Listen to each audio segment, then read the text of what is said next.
मेरे भाई और मैं एक ही समय पर सर्वाइवल सिस्टम के साथ जागे। एक था डिकम्पोजिशन सिस्टम। मेरा छोटा भाई ब्लाइंड डीटी के सामने शो ऑफ करना चाहता था। उसने सबसे पहले डिकम्पोजिशन सिस्टम को बाइंड कर लिया। मेरे पास बस बचा हुआ सिस्टम लेने के अलावा कोई ऑप्शन नहीं था। लेकिन किसे पता था, सिर्फ 5 दिन बाद टेम्परेचर गिरकर -70 डिग्री हो जाएगा। पूरी दुनिया बर्फ और स्नो से ढक जाएगी। मैंने कॉपी सिस्टम पर भरोसा करके आखिरी दिनों में उसे और उसकी ग्रीन टी गर्लफ्रेंड को सपोर्ट किया। आखिरकार रेस्क्यू टीम आने तक समहाउ सरवाइव कर लिया। लेकिन उसी ने मौका देखकर मुझे फ्रोजन रिवर में धक्का दे दिया। भाई, मुझे ब्लेम मत करना। मैं ल्यू रुयान को फ्रीज नहीं होने दे सकता। वैसे भी तुम ज्यादा देर सरवाइव नहीं कर पाओगे, तो बेहतर है हमें फुलफिल कर दो। और फिर मैं वापस उसी दिन लौट आया जब सिस्टम अवेकन हुआ था। मेरा छोटा भाई पागलों की तरह रेप्लिकेशन सिस्टम छीनने लगा। मैं समझ गया, वो भी रीबॉर्न हो चुका है। भाई, बचपन से आपने मुझे लीड किया है। आप ये कॉपी सिस्टम मुझसे नहीं छीनोगे, है ना? बिल्कुल नहीं, तुम मेरे इकलौते भाई हो। सिंस तुम्हें कॉपी सिस्टम पसंद है, तो मैं बाकी वाला डिकम्पोजिशन सिस्टम ले लेता हूं। यह सुनकर जीबोहोंग ने राहत की सांस ली। उसकी आंखों में थकान की झलक थी। उसने तुरंत कंफर्म बटन दबाया। Replication system binding successful. बस टारगेट आइटम को टच करो और वही आइटम परफेक्टली रेप्लिकेट हो जाएगा। कोई कूल डाउन नहीं। सिस्टम की आवाज सुनते ही जीबोहोंग खुशी से उछल पड़ा। रेप्लिकेशन सिस्टम मेरा है। मैं उसे ठंडे चेहरे से नाचते हुए देखता रहा। पिछली जिंदगी में भी यही सीन उसके लिविंग रूम में हुआ था। हम दोनों ने एक साथ सिस्टम अवेकन किया था। उस वक्त जीबोहोंग ल्यू रोयान के सामने शो ऑफ करना चाहता था और बिना सोचे डिकम्पोजिशन सिस्टम चुन लिया। मुझे मजबूरी में रेप्लिकेशन सिस्टम लेना पड़ा। किसे पता था, सिर्फ 5 दिन बाद एक एक्सट्रीम कोल्ड डिजास्टर पूरी दुनिया में फैल जाएगा। टेम्परेचर गिरकर -70 डिग्री हो गया। पूरा शहर एक पल में बर्फ की मूर्ति बन गया। हम घर में फंस गए और सप्लाईज सबसे बड़ी प्रॉब्लम बन गई। मैंने सिस्टम के सहारे उसे और ल्यू रुयन को सपोर्ट किया, जो सिर्फ चीखना जानती थी, कुछ और नहीं। मैं खुद खाने से कतराता था, कपड़े भी कम पहनता था, बस बेस्ट सप्लाईज उनके लिए बचाकर रखता था। 3 महीने तक किसी तरह सरवाइव किया। आखिरकार रेस्क्यू आ गया। लेकिन रेस्क्यू में सिर्फ 2 जगह थी। जी बोंग ने ल्यू रुयान को बोट पर चढ़ाने के लिए बिना हिचकिचाए मुझे नदी में धक्का दे दिया। उस बर्फीले पानी में डूबते हुए मैंने कसम खाई, अगर दोबारा मौका मिला तो मैं उनसे खून का हिसाब लूंगा। और अब भगवान ने मुझे सच में यह मौका दे दिया। भाई, क्या देख रहे हो? पछता रहे हो? नहीं, बस खुश हूं। मैंने नजर हटा ली और सीधे डिकम्पोजिशन सिस्टम को बाइंड कर लिया। Decomposition system binding successful. ये किसी भी अनऑर्गेनिक या इनऑर्गेनिक मैटर को डिकम्पोज एंड रिओनऑर्गेनाइज कर सकता है। उसे हाई एनर्जी फ्यूल या फ्रेश इंग्रेडिएंट्स में कन्वर्ट कर सकता है। कन्वर्जन रेट आइटम की डेंसिटी पर डिपेंड करता है। जी बोहोंग अचानक पास आया। भाई, थोड़े पैसे उधार मिलेंगे? मैं लियो रोयान के साथ शॉपिंग जा रहा हूं, कैश कम पड़ गया। मैंने भौं उठाई। तुम्हारे पास रेप्लिकेशन सिस्टम है, फिर भी मुझसे पैसे? अरे, सिस्टम पावरफुल है, लेकिन अभी यूज करना नहीं आता। बस कुछ मील बैग्स खरीदने हैं। जब सिस्टम समझ जाऊंगा, 100 कॉपी करके बेच दूंगा, फिर इंटरेस्ट के साथ पैसे लौटा दूंगा। कितने चाहिए? 50,000। मैंने बिना कुछ बोले सीधे फोन निकाला और उसे पैसे ट्रांसफर कर दिए। मैसेज देखते ही वो मुस्कुराया। जब मैं दुनिया का रिचेस्ट आदमी बनूंगा, तुम मेरे ड्राइवर बनोगे। वो कार कीज लेकर निकल गया। दरवाजे तक पहुंचकर अचानक रुका। वैसे वेदर फोरकास्ट कह रहा है कि ठंड बढ़ेगी, कुछ रैग्स खरीद लेना। तुम्हारा डिकम्पोजिशन सिस्टम गार्बेज भी तोड़ सकता है। दरवाजा जोर से बंद हुआ। मेरे चेहरे की शांति तुरंत गायब हो गई। 5 दिन, बस 5 दिन बाकी हैं। मुझे हर सेकंड का इस्तेमाल करना होगा। मैंने तुरंत फोन उठाया। हेलो ब्रदर ली, मेरा डाउनटाउन वाला हाउस तुरंत सेल पर डाल दो। फुल कैश चाहिए। आज डील हो जाए तो मार्केट प्राइस से 3 लाख कम भी चलेगा। कॉल कट करते ही मैंने सारे लोन ऐप्स खोल दिए जहां से पेमेंट मिल सकती थी। सब जगह अप्लाई कर दिया। सिर्फ आधे घंटे में मेरे वी चैट में 1 मिलियन आ गए। दिल तेजी से धड़क रहा था। मैंने तुरंत बॉस जांग को कॉल किया। मुझे मिलिट्री ग्रेड इंसुलेशन चाहिए, 2 हाई पावर डीजल जनरेटर्स और 50 बैरल्स डीजल। आज ही डिलीवरी चाहिए। मनी कोई इशू नहीं। इस बार मैं एक perfect constant temperature safe house बनाऊंगा। 3 बजे एजेंट बायर को लेकर आया। 2 मिलियन में डील फाइनल हुई। मैंने तुरंत सबर्ब्स में एक विला विद बेसमेंट रेंट कर लिया। बेसमेंट की मोटी दीवारें, एक परफेक्ट रिफ्यूज थी। मैंने वर्कर्स बुलाए और ओवरनाइट रेनोवेशन शुरू कर दिया। वॉल्स पर 3 layers insulation, advanced air circulation system install किया गया। रात में जीबोहों का कॉल आया, भाई तुम कहां मर गए, घर का लॉक क्यों बदल दिया? मैंने हाउस बेच दिया। तुम पागल हो गए हो, मैं और ल्यू रुयान कहां रहेंगे? तुम्हारे पास रेप्लिकेशन सिस्टम है, होटल में रह लो, गोल्ड बार्स कॉपी करके पेमेंट कर देना। मैंने ट्राई किया, बहुत थकान होती है, गोल्ड कॉपी करने की ताकत नहीं है, ये तुम्हारी प्रॉब्लम है। मैंने कॉल काट दिया। अब पिछली जिंदगी में उसने मुझे 3 साल तक एक्सप्लॉइट किया था, इस बार मैं उसे कुछ भी फायदा नहीं लेने दूंगा। रात 10 बजे रेनोवेशन पूरा हुआ। पूरा बेसमेंट अब एक इंडिस्ट्रक्टिबल बंकर बन चुका था। अब अगला स्टेप सप्लाईज जमा करना। लेकिन मैं सुपरमार्केट नहीं गया क्योंकि फूड खत्म हो जाता है, लेकिन मेरा डिकम्पोजिशन सिस्टम एक एंडलेस रिसोर्स है। मैं पिकअप लेकर स्क्रैप यार्ड पहुंचा। बॉस, मुझे सारे वेस्ट प्लास्टिक और ओल्ड टायर्स चाहिए। वो मुझे पागल समझने लगा। इतना कचरा लेकर क्या करोगे? मैंने एडवांस फेंका, सब कुछ ट्रक में डालो। अगले 3 दिन मैंने पूरे शहर के स्क्रैप यार्ड साफ कर दिए। कपड़े, फर्नीचर, कंस्ट्रक्शन वेस्ट सब कुछ विल्ला में जमा कर लिया। पूरा यार्ड गार्बेज के पहाड़ में बदल गया। चौथे दिन शाम हल्की बर्फ गिरने लगी। टेम्परेचर तेजी से गिरा। न्यूज अभी भी लोगों को काल्म कर रही थी। ये बस नॉर्मल कोल्ड वेव है, लेकिन मैं जानता था ये अपोकलिप्स की शुरुआत है। मैंने वीचैट खोला। जी बोहोंग की पोस्ट थी। वो और ल्यू रुयान लग्जरी रेस्टोरेंट में बैठे थे। टेबल पर कैवियार और रोमने कॉन्टी था। कैप्शन, फॉलो मी और मजे करो। ल्यू रुयान का comment, dear you're the best, I love you. मैंने हंसते हुए लाइक कर दिया। उसे नहीं पता, हर रेप्लिकेशन उसके बॉडी की एनर्जी खत्म कर रही है। कल एक्सट्रीम कोल्ड आएगा और वो 10 मिनट भी सरवाइव नहीं कर पाएगा। अचानक विल्ला का डोर जोर से पीटा गया। मैंने सीसीटीवी खोला। जी बोहोंग और ल्यू रुयान बाहर खड़े थे। जी लिंगशुआन, दरवाजा खोलो। मैंने इंटरकॉम दबाया। यहां तुम्हारे लिए कोई जगह नहीं है। क्या बकवास है, घर बेचकर यहां छुप गए? ल्यू रुयान बोली, आप बहुत क्रूल हैं, वो आपके अपने भाई हैं। मैं हंस पड़ा जोर से। येलू शुआन, मैं उससे जलूं किस बात से? इस बात से कि वो बस एक आई स्कैन बनकर फ्रीज होने वाला है। जीबोहोंग गुस्से में बड़े आयरन डोर को लात मारता है। तू यहां जल रहा है, मैं अब एक गॉड बन चुका हूं रेप्लिकेशन सिस्टम के साथ। जब चाहूं पूरे शहर की मटेरियल्स कॉपी कर सकता हूं। मैंने धीरे से कहा, तो फिर एक स्टोव कॉपी करके बाहर आग सेंक लेना। मैंने स्टीमिंग कॉफी का कप उठाया और धीरे से एक एसआईपी लिया। जीबोहोंग का चेहरा जम गया। वॉकी टॉकी से आती उसकी आवाज में ड्रामा साफ सुनाई दे रहा था।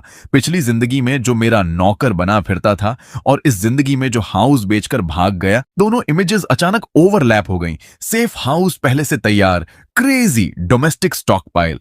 आखिरकार उसे समझ आ गया। तू भी रीबॉर्न हुआ है, उसने दांत पीसते हुए कहा, वरना मुझे गुस्सा मत दिला। दरवाजा खोल दे अभी। आगे चलकर मैं लग्जरी लाइफ जीऊंगा, तुझे भी सूप का एक एसआईपी दे दूंगा। अगर अभी भी जिद करेगा, जब एपोकलिप्स आएगा तब घुटनों पर गिरकर भी भीख मांगेगा तो कुछ नहीं मिलेगा। दफा हो जा। मैंने बस एक शब्द कहा और वॉक टॉक बंद कर दिया। जी लिंगसुआन, तू हरामी है, रुक देख लेना। बाहर से उसकी बेबस गालियां सुनाई दे रही थीं। मैंने सर्विलांस स्क्रीन पर देखा। वो गुस्से में ल्यू रुयान को घसीटते हुए ले जा रहा था। मेरी आंखों में कोई इमोशन नहीं था, बस 12 घंटे बचे थे एक्सट्रीम कोल्ड आने में। मैं बेसमेंट के कोने में गया। वहां यार्ड से लाए हुए आइस्ड प्लास्टिक बॉटल्स का ढेर पड़ा था। अब डिसअसेंबली सिस्टम टेस्ट करने का टाइम है। मैंने एक बॉटल उठाई और बटन दबाया। Decomposition plus restructuring target high purity anthracite confirm. हल्की ब्लू लाइट के साथ सिस्टम एक्टिवेट हुआ। कुछ सेकंड्स बाद प्लास्टिक बॉटल की जगह ब्लैक एंथ्रासाइट कोल के टुकड़े पड़े थे। मैंने एक उठाया, सॉलिड, डेंस, परफेक्ट। मैंने उसे कास्ट आयरन फायरप्लेस में डाला। फ्लेम तुरंत जल उठी। न स्मोक न पोल्यूशन, बस इंटेंस हीट। थर्मोमीटर स्टेडी होकर 26 डिग्री सेल्सियस पर रुक गया। फिर मैं रॉटन वुड के ढेर के पास गया। Target fresh Australian wagyu beef. Blue light फिर चमकी। मेरे हाथ में एक टॉप क्वालिटी वाग्यू स्टेक था। मैंने अनजाने में सलाइवा निकला। पिछली जिंदगी याद आई। 3 साल तक जीबहोंग और बाकी लोगों के लिए मैंने फ्रोजन बार्क और रैट मीट खाया था, और आज मेरी आंखें लाल हो गईं। मैंने तुरंत स्किलेट गर्म किया, बटर डाला, सिजल। पूरे बेसमेंट में खुशबू फैल गई। स्टेक तैयार होते ही मैंने एक पीस काट कर मुंह में डाला। जूस बर्स्ट हुआ, सेटिस्फैक्शन सीधा दिमाग तक गया। यही है असली जिंदगी। फोन खोला, फैमिली ग्रुप फट चुका था। ये मौसम क्या हो रहा है? मदर इन लॉ, हीटिंग बंद, पाइप्स फ्रीज होकर फट गए, ग्लास तक फ्रीज हो गया। कोल्ड वेव सेंचुरी में पहली बार जी बोंग ने वॉइस मैसेज भेजा, घबराओ मत, मैंने सुपर पावर अवेकन किया है, कुछ भी कॉपी कर सकता हूं। रोयान के लिए डाउन जैकेट्स और वार्म पैक्स बना दिए हैं, जिसे जो चाहिए मुझसे ले लो। कुछ सेकंड साइलेंस, फिर ग्रुप एक्सप्लोड हो गया। वाह बेटा, हीरो, मेरे लिए भी अप्लायंसेस कॉपी कर दे, तू तो भगवान है। जी बोहोंग प्राउडली बोला, सब रिलेटिव्स हैं, सबका ख्याल रखूंगा। फिर, लेकिन जी लिंगसुआन, उसने आज मुझे घर से निकाल दिया, 2 मिलियन लेकर अकेला विला में मजे कर रहा है। उसे फर्क नहीं पड़ता कौन जिए कौन मरे। बस हवा बदल गई। इतना सेल्फिश, इतना सीधा लगता था। क्रिटिकल मोमेंट में इतना कोल्ड ब्लडेड, अपने भाई को भी निकाल दिया। मैं हंस पड़ा। यह है असली मॉरल किडनैपिंग। मैंने वाग्यू स्टेक की फोटो भेजी। हाँ, मैं कोल्ड ब्लडेड हूं। ये वाग्यू स्टेक खाकर पैनिक हो रहा है। Group instant silent. फिर जी बोहोंग, अभी घमंड कर, जब सप्लाईज खत्म होंगी देखूंगा कैसे जिंदा रहेगा। मैंने इग्नोर कर दिया। 2 घंटे बचे थे। बाहर तूफान शुरू हो चुका था। हवा ऐसे चिल्ला रही थी जैसे हजारों जानवर दहाड़ रहे हों। स्नो हेल बन गई, बुलेट प्रूफ ग्लास पर टकराकर क्रैक जैसी आवाजें। Temperature -30 degree Celsius. ये बस शुरुआत थी। कैमरा ऑन किया, पूरी दुनिया अंधेरे में। स्ट्रीट लाइट्स उखड़ चुके थे। कुछ कार्स भागने की कोशिश में आईसी रोड्स पर स्किड करके क्रैश और इंस्टेंटली फ्रीज होकर मेटल ब्लॉक बन गई। अपोकलिप्स ऑफिशियली शुरू। मैंने आराम से हॉट शॉवर लिया, सॉफ्ट बेड पर लेट गया। क्लॉक 12 बजे AM। अचानक एक्सट्रीम कोल्ड स्काई से गिरा। विला हिल गई, टेम्परेचर गिरता गया। -60, -70 डिग्री सेल्सियस। अब असली खेल शुरू। मैं शांति से सो गया। अगले दिन फोन की वाइब्रेशन से उठा। ग्रुप्स पैनिक से भरे हुए थे। दरवाजा फ्रीज हो गया, घर बर्फ बन गया, कोई बचाओ। जी बोहोंग साइलेंट। मैं हंसा। अब टाइपिंग की ताकत भी नहीं बची होगी।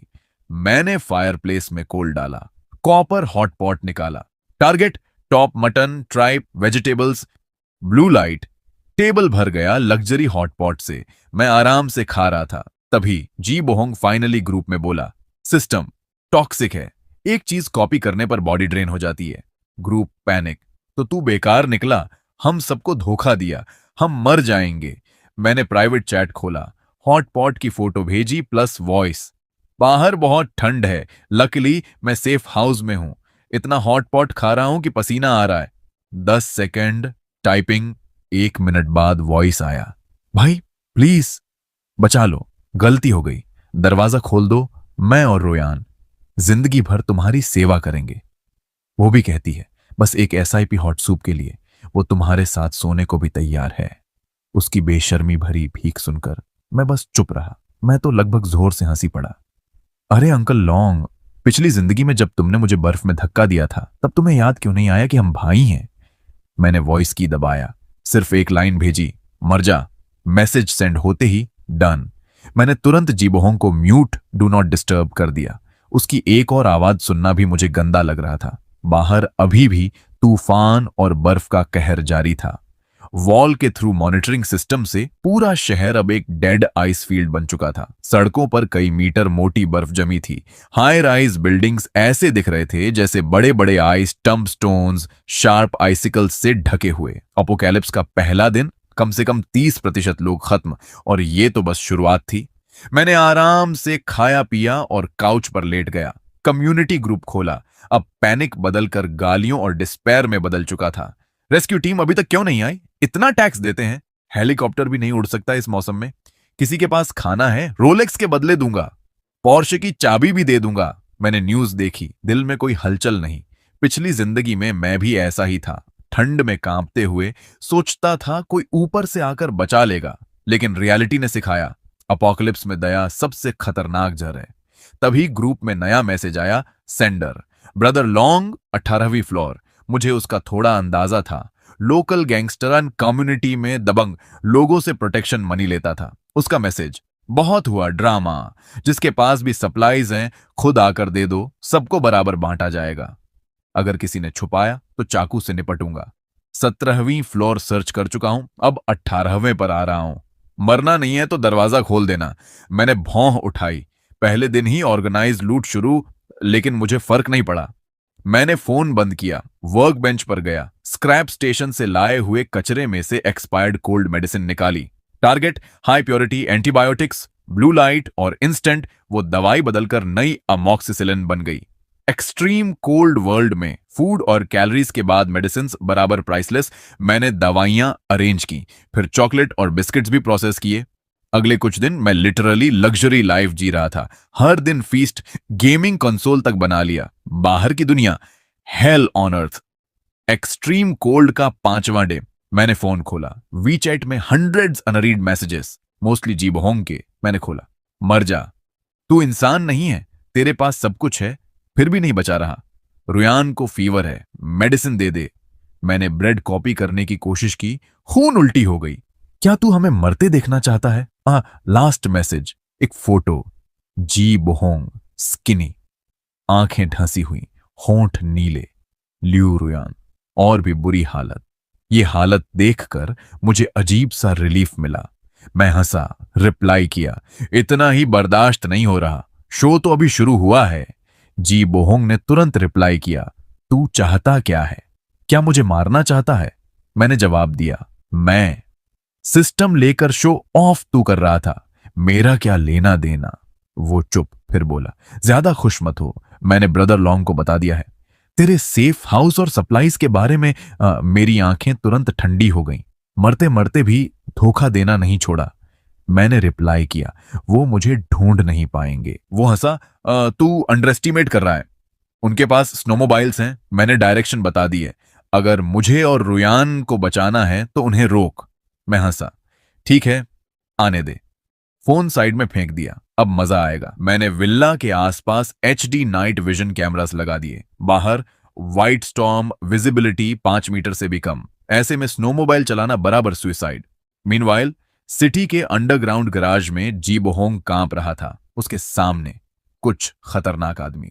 लीडर ब्रदर लॉन्ग, पक्का तेरे भाई के पास सप्लाईज हैं और वो विल्ला में छुपा है। जी बोहोंग, 100% उसने हाउस बेचा, 2 मिलियन कैश, सब खरीदकर सबर्ब में स्टैश किया।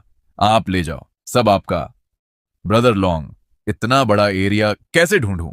जी बोहोंग, अबैंडन्ड फैक्ट्री के पास, बस मुझे थोड़ा खाना दे दो, मैं रास्ता दिखाऊंगा। एक आदमी हंसा, तेरी हालत देख, तू बाहर निकलेगा तो वहीं फ्रीज हो जाएगा। जी बोहोंग गिर पड़ा, लेकिन डर के मारे कुछ बोला नहीं। उसने ल्यू रोयान की तरफ देखा, आंखों में खतरनाक चमक। मैं खुद नहीं जा सकता, लेकिन मेरे पास वैल्यू है, मेरे पास रेप्लिकेशन सिस्टम है। थोड़ी कैलोरीज दो, मैं कुछ भी बना सकता हूं। Replication system? ब्रदर लॉन्ग की आंखें चमक उठी। उसने जी बोहोंग के बाल पकड़ लिए। सच बोल रहा है?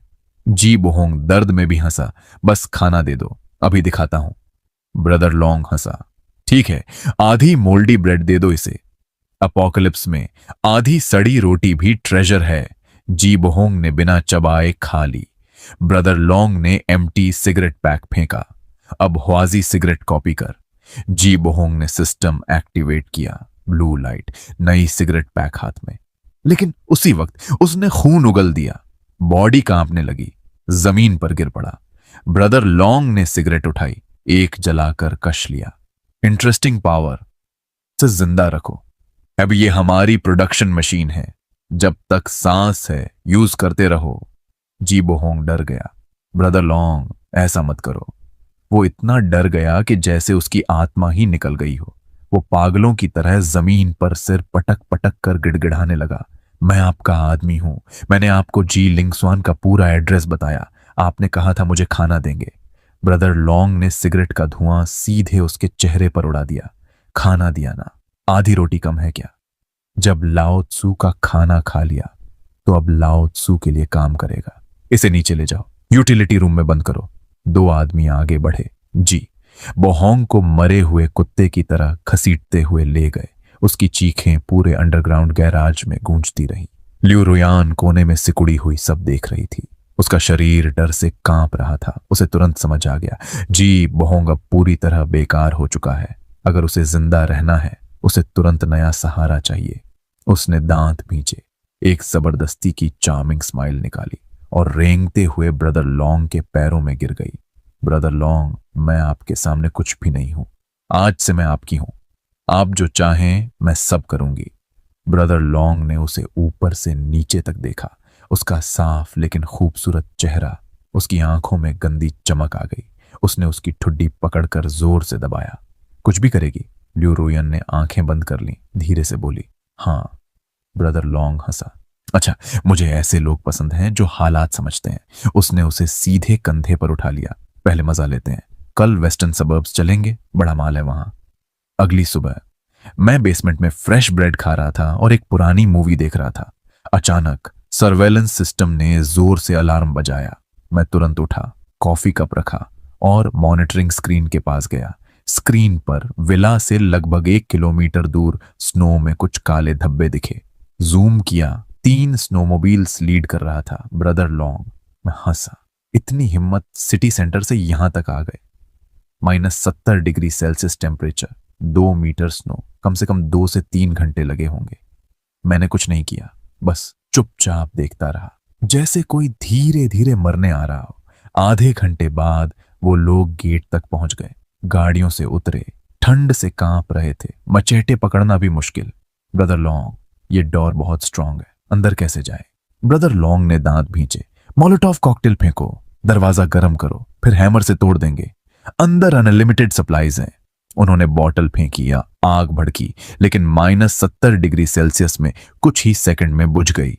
ब्रदर लॉन्ग गुस्से में चिल्लाया, हैमर लाओ। 2 आदमी हैमर लेकर आए, पूरी ताकत से मारा। हैमर उछल गया, वो खुद बर्फ में गिर पड़े। डोर पर एक स्क्रैच तक नहीं आया। मैं अंदर बैठकर ये सब देख रहा था और हंस रहा था। मैंने वॉकी टॉकी दबाया। सुबह सुबह लोगों के दरवाजे तोड़ना बैड मैनर्स है। सब चौंक गए। ब्रदर लॉन्ग चिल्लाया, जीलिंग स्वान, बाहर आ। तेरे भाई ने सब बता दिया। दरवाजा खोल, सप्लाईज दे दे तो तुझे छोड़ दूंगा। मैंने आराम से कहा, तोड़ ले, धीरे धीरे। वैसे एक रिमाइंडर, टेम्परेचर अभी -74 डिग्री सेल्सियस है। इतनी देर बाहर खड़े हो, शरीर अभी काम कर रहा है। मेरी बात सुनकर उनके होश उड़ गए। एक आदमी ने अपने हाथ की तरफ देखा। क्रैक, उसका हाथ टूटकर बर्फ में गिर गया जैसे पॉप्सिकल। वो जोर से चीखा। बाकी डर गए। हम मर जाएंगे, ये दरवाजा नहीं टूटेगा, भागो। 2 आदमी स्नोमोबाइल की तरफ भागे। स्टार्ट करने की कोशिश, इंजन फ्रीज हो चुका था। हम खत्म। ब्रदर लॉन्ग ने देखा, डोर नहीं टूटा, गाड़ी नहीं चली। पहली बार उसकी आंखों में डर आया। वो घुटनों पर गिर गया, कैमरा की तरफ सिर पटकने लगा। लिन शुआन, आई प्लीज, गलती हो गई, अंदर आने दे, हम तेरे नौकर बन जाएंगे। सब जी बोहोंग की गलती है, मैंने ठंडी हंसी के साथ कहा। कुत्ते, मैं पागल कुत्ते नहीं पालता। नाइफ है ना, यूज करो एक दूसरे पर। मैंने वॉकी टॉकी बंद कर दिया। वापस आराम से काउच पर बैठकर मूवी देखने लगा। मुझे जरा भी दया नहीं आई। अपोकलिप्स में दया बराबर खुद के साथ सबसे बड़ी क्रूरटी। करीब 2 घंटे बाद मैंने फिर मॉनिटरिंग स्क्रीन देखा। बाहर बर्फ में लाशें पड़ी थीं। ब्रदर लॉन्ग, घुटनों के बल जमी हुई आइस स्टैच्यू, उसके चेहरे पर डर और निराशा हमेशा के लिए फ्रीज हो चुकी थी। मैंने स्ट्रेच किया, वर्क बेंच पर गया, सिस्टम एक्टिवेट किया। ब्लू लाइट चमकी, सारी लाशें, स्नोमोबाइल्स, हथियार सब गायब। आउटपुट मिला 20 litre biodiesel, refined steel, organic fertiliser. मैंने संतोष से सिर हिलाया। जिंदा में बेका, मरकर काम के। मीनवाइल सिटी के अपार्टमेंट में जी बोहोंग को यूटिलिटी रूम में लटकाया गया था। वो अभी भी जिंदा था। बाकी लोग समझ चुके थे, सिस्टम बराबर लाइफ ड्रेन, लेकिन जब तक जिंदा है बराबर यूज करो। एक आदमी ने बर्फ का पानी उसके चेहरे पर फेंका। वो होश में आया, पूरा शरीर कांप रहा था। उठ, जल्दी कुछ कॉपी कर। जी बोहोंग रो पड़ा, मुझे खाना दे दो, मर जाऊंगा। खाना? जोरदार थप्पड़। ब्रदर लॉन्ग वापस नहीं आया, तुझे खाना कहां से मिलेगा? जी बोहोंग ने आंखें बंद कर लीं। अब उसे समझ आ गया, वो इंसान नहीं रहा, एक प्रोडक्शन मशीन बन चुका है। उसे पछतावा हुआ, बहुत गहरा पछतावा। अगर मैंने वो सिस्टम नहीं लिया होता, अगर मैंने जी लिंगस्वान को धोखा नहीं दिया होता, तो आज मैं भी फायरप्लेस के पास बैठा होता। मैं आराम से हॉट पॉट खा रहा था। अफसोस, इस दुनिया में रिग्रेट की कोई दवा नहीं होती। एक्सट्रीम कोल्ड अपोकैलिप्स का 30वां दिन। बाहर की दुनिया पूरी तरह मर चुकी थी। ब्रदर लॉन्ग और उसकी गैंग का कोई खतरा नहीं बचा था। मेरी जिंदगी अब बेहद रेगुलर, थोड़ी बोरिंग लेकिन बहुत कंफर्टेबल थी। हर दिन एक्सरसाइज बेसमेंट में वेजिटेबल्स का ख्याल, डिकॉम्पोजिशन सिस्टम से बाहर की बर्फ और कंस्ट्रक्शन वेस्ट को प्रोसेस करना। रिजल्ट, सप्लाईज कम नहीं हुई, उल्टा और बढ़ती ही गई। सिटी सेंटर के अपार्टमेंट में पूरी तरह एनार्की, अराजकता फैल चुकी थी। ब्रदर लॉन्ग गायब, कभी वापस नहीं आया। उसके बाद बाकी लोग बची हुई सप्लाईज के लिए लड़ पड़े। जी बोहोंग और उसका प्रोडक्शन मशीन वाला रोल एक बेहद ट्रेजिस्टिक एंड तक पहुंचा। अंत में एक नया रूथलेस आदमी आया, बॉल्ड हेड, गंजा। उसने सबको मार दिया और खुद नया बॉस बन गया। लेकिन वो ब्रदर लॉन्ग से भी ज्यादा खतरनाक था। उसे जी बोहोंग की कोई परवाह नहीं थी।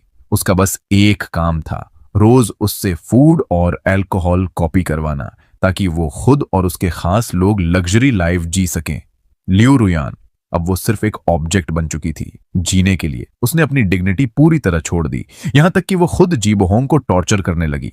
सर्विलेंस स्क्रीन में लियू रुयान ने एक बकेट उठाया, गंदी बर्फ का पानी और जी बोहोंग पर फेंक दिया।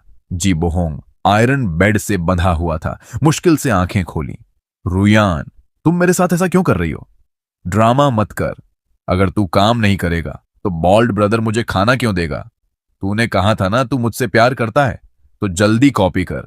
जी बोहोंग ने आंखें बंद कर ली। आखिरकार उसे इस औरत का असली चेहरा दिख गया। उसने आखिरी ताकत जुटाई, सिस्टम एक्टिवेट किया। लाइट फ्लैश, एक रोस्ट चिकन प्रकट हुआ, लेकिन उसी पल उसका शरीर बुरी तरह कांपा और वो बेहोश हो गया। लियू रुयान एक्साइटेड हो गई, रोस्ट चिकन उठाया, बॉल्ड हेड के पास भागी। बॉल्ड हेड ने चिकन छीना, एक लेग तोड़ा, खुद खाया। ये कचरा और कमजोर होता जा रहा है। एक चिकन कॉपी करके बेहोश, इसे पानी डालकर जगा। मुझे आज शराब चाहिए। लियू रुयान ने बिना सोचे बर्फ का पानी फिर से फेंका, लेकिन इस बार जी बोहोंग नहीं उठा। उसकी सांस बंद हो चुकी थी। लियू रुयान ने कांपते हुए चेक किया, वो मर चुका था। वो डर कर जमीन पर बैठ गई। ब्रदर, ये मर गया। बॉल्ड हेड गुस्से में, ये बेकार मर गया। अब मैं क्या खाऊंगा? उसने लियू रुयान को घूरा, आंखों में क्रूरता। अब तू भी बेकार है। लियू रुयान चिल्लाई, नहीं, मुझे मत मारो। मुझे जी लिंगसुआन का एड्रेस पता है। उसके पास एंडलेस सप्लाईज हैं। मैं तुम्हें वहां ले जा सकती हूं। बॉल्ड हेड हंसा, तू मुझे बेवकूफ समझती है? ऐसी जगह जाकर मरना है मुझे? इसके बाद लियू रुयान की चीखें पूरे अपार्टमेंट में गूंजती रहीं। मैं स्क्रीन के सामने बैठा, सब कुछ बिना इमोशन देख रहा था। जी बोहोंग मर गया। लियू रुयान अपना अंजाम पा गई। पिछली जिंदगी के दोनों गुनहगार अब अपनी सजा भुगत चुके थे। लेकिन मुझे कोई खुशी नहीं हुई, सिर्फ एक शांति मिली, रिवेंज कंप्लीट होने की। ये अपोकलिप्स सच में इंसानों को एक दूसरे को खाने पर मजबूर कर देता है। 100वां दिन, टेम्परेचर अभी भी -70 डिग्री सेल्सियस, पूरा शहर बर्फ में दफन। मुझे नहीं पता ये स्टॉर्म कितना चलेगा, 1 साल, 10 साल, लेकिन अब मुझे फर्क नहीं पड़ता। मेरे बेसमेंट में फ्रेश फूड उग रहा है, हॉट स्प्रिंग वाटर है, सिस्टम स्टेबल है। मैंने एक छोटा होम थिएटर भी बना लिया। मूवीज, गेम्स, मेरी जिंदगी पहले से 100 गुना बेहतर थी। कभी कभी मैं बाहर की फ्रोजन दुनिया देखता। सिटी सेंटर अपार्टमेंट अब पूरी तरह दफन। बॉल्ड हेड और उसकी गैंग आखिरकार भूख और ठंड से मर गए। शायद इस शहर में अब कोई नहीं बचा, लेकिन मुझे अकेलापन महसूस नहीं होता। मैंने रेड वाइन का ग्लास उठाया, फायरप्लेस के सामने खड़ा हुआ। इस अपोकैलिप्स के नाम मैंने पूरा ग्लास पी लिया। तभी अचानक बेसमेंट में अलार्म बजा। मैं तुरंत मॉनिटरिंग स्क्रीन पर गया। यह हाईएस्ट लेवल अलर्ट था, मतलब पास में कोई स्ट्रॉन्ग हीट सोर्स डिटेक्टेड हुआ है। कैमरा जूम किया, विल्ला से 10 किलोमीटर दूर एक बड़ा शैडो, एक आइस ब्रेकर शिप जिस पर बना था red cross symbol, rescue team. मैंने उसे बर्फ चीरते हुए आते देखा। सर्च लाइट्स पूरी सिटी स्कैन कर रहे थे, जैसे किसी मिरेकल की तलाश हो।